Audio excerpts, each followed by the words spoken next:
बिना किसी भूमिका के आज हम यह देखते हैं कि लेखा शास्त्र क्या होता है।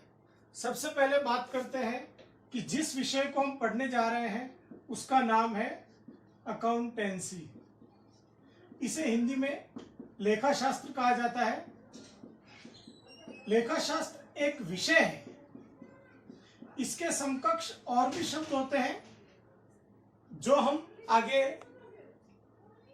क्लियर करेंगे कि क्या शब्द होते हैं। अब मैं आपको बताता हूं कि किसी भी सब्जेक्ट को पढ़ने से पहले हमें उसकी शब्दावली से परिचित होना बहुत जरूरी होता है।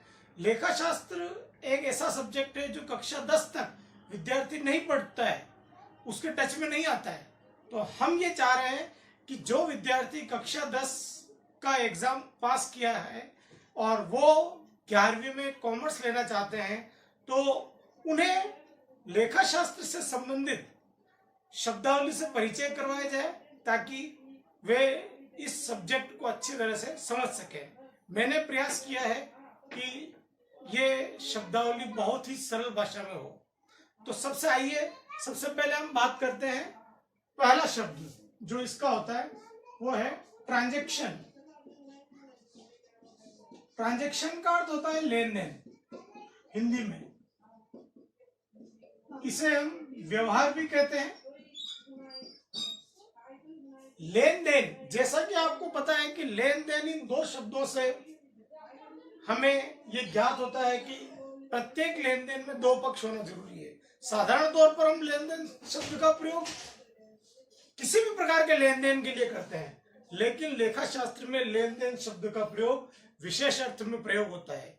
विशेष अर्थ का मतलब यह है कि जब किसी भी लेन देन में वित्तीय पक्ष होता है, यानी लेन देन उस वस्तु का या मुद्रा का हो जिसमें रुपया पैसा शामिल है, तो उसी लेन देन को हम लेखा शास्त्र में लेन देन कहेंगे। यानी जैसे आप 10वीं उत्तीर्ण होकर के 11वीं की किताब लेके आए, 11वीं की किताब लेते समय दुकानदार ने आपको कहा कि आप 10वीं उत्तीर्ण हो गए हो और 11वीं की किताब लाए, अब मैं आपको आशीर्वाद देता हूं और आप बहुत अच्छी तरह से अध्ययन करो। तो जो दुकानदार ने आपको किताब दी, आपने उनको पैसे दिए, वही लेन देन है। लेकिन दुकानदार ने आपको आशीर्वाद दिया और आपने आशीर्वाद लिया, ये लेन देन नहीं है, क्योंकि आशीर्वाद को रुपयों या पैसों में नहीं मापा जा सकता। अब आप समझ गए होंगे कि लेन देन शब्द में वही लेन देन शामिल होगा जिसको रुपये पैसे में मापा जा सके। जरूरी नहीं कि इसमें दो पक्षकार हो। आगे हम पढ़ेंगे कि कुछ घटनाएं, इवेंट्स या हैपनिंग ऐसी होती है जिसे हम लेन देन की परिभाषा में लेते हैं, है ना। जैसे व्यापार में चोरी हो जाना, व्यापार का भवन जलकर नष्ट हो जाना है, इसमें कोई दूसरा पक्षकार नहीं है, लेकिन फिर भी इन्हें लेन देन की परिभाषा में रखते हैं। दूसरा शब्द है एंट्री, जिसका हिंदी अर्थ होता है प्रविष्टि। किसी भी लेन देन को लेखा पुस्तकों में व्यवस्थित तरीके से निर्धारित रीति के अनुसार दर्ज करना प्रविष्टि करना कहलाता है। जो प्रविष्टि हम करते हैं वो प्रविष्टि लेन देन की होगी और लेखा पुस्तकों में होगी। दो बातें इंपॉर्टेंट है, लेन देन की होगी यानी लेन देन किसे कहते हैं ये क्लियर हो गया, और प्रविष्टि होगी जो लेखा शास्त्र में होगी, लेखा पुस्तकों में होगी। तो लेखा पुस्तकें किसे कहते हैं कि वे बुक्स ऑफ अकाउंट्स जिनमें व्यवस्थित तरीके से लेन देन होता है, पहले से मार्केट में मिलती है, प्री प्रिंटेड होती है। और इनमें लेखा पुस्तकों में लेन देन की प्रविष्टि को तभी हम एंट्री कहेंगे जब ये लेन देन निर्धारित रीति के अनुसार दर्ज हो। ये रीतियां कौन कौन सी होती है आगे चल के हम अध्ययन करेंगे, जैसे दोहरा लेखा प्रणाली, महाजनी बही खाता प्रणाली, इकरा लेखा प्रणाली आदि। तीसरी